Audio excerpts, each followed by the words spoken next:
And now with me, I have Chris from Broken Horses. It's great to see you and welcome to Showbiz India. Thank you very much. Thanks for having me. Tell me about this film. What made you decide to do this particular project? What made me decide? I mean, it's a wonderful opportunity for an actor.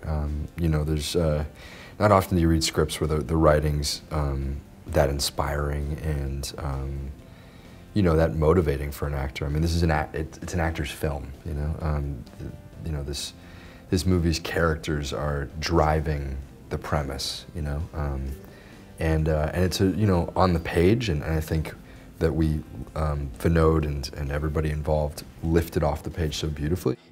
Buds, hey Buds, listen to me. I want you to come with me. I got a job at the door. No, I can't go with you now. I can't go with you now. I gotta find that bandana and I gotta crack his skull in. You understand?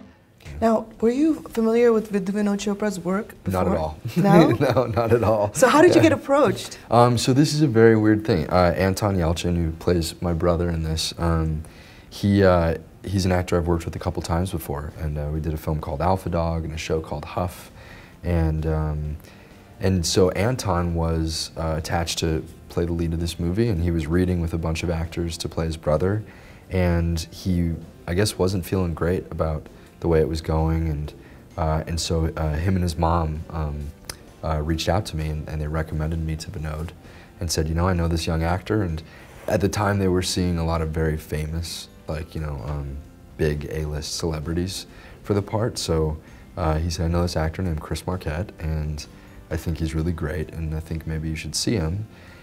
And Vinod was like, sure, yeah, absolutely, yeah, sure.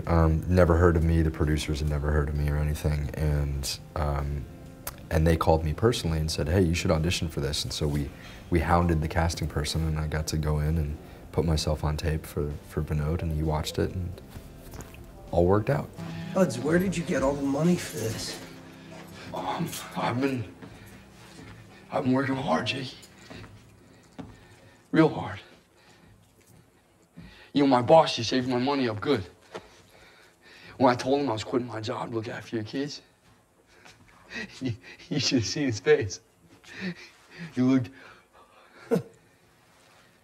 You still work at the theater, right? Yeah. Yeah. So now this film is about brotherhood, intense relationships. Have you had this kind of relationship outside this film with a brother? Yeah, very much so. I have two younger brothers, and we're all right around the same age, so spaced 2 years apart, and I'm the oldest. And you know, and I mean, I've never been part of a gang, and I've never needed my brothers to save me from an evil man. But that's a good thing. Yeah, which is a great thing.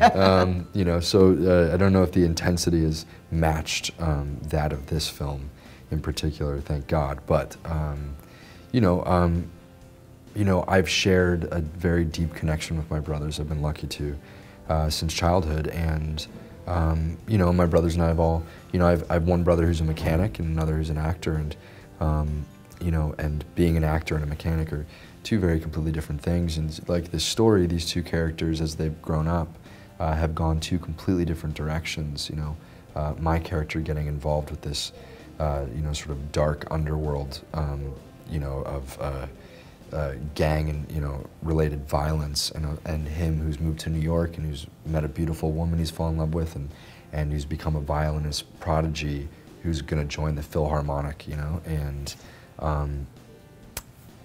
you know, these two characters in the story come to connect with one another to let the lifelong events unravel and unfold and find their conclusion. And I've been through that with my own brothers. You know, I've whether it's something as simple as teasing or whether it's big familial events. You see, he's not one of our kind. He's a bad man. What are we gonna do about him?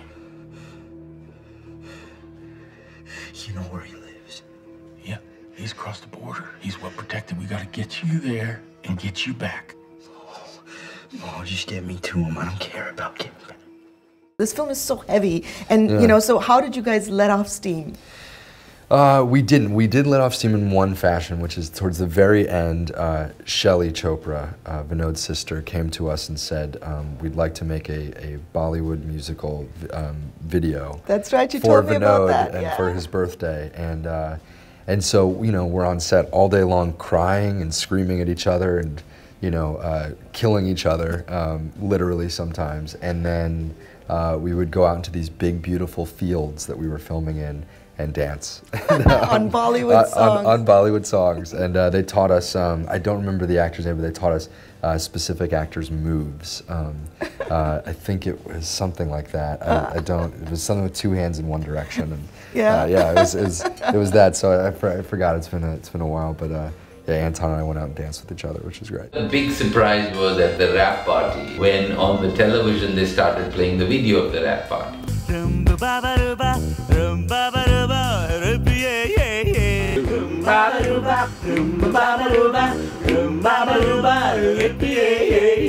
It took me some time to figure out that these actors were actually performing to my music from Bollywood films.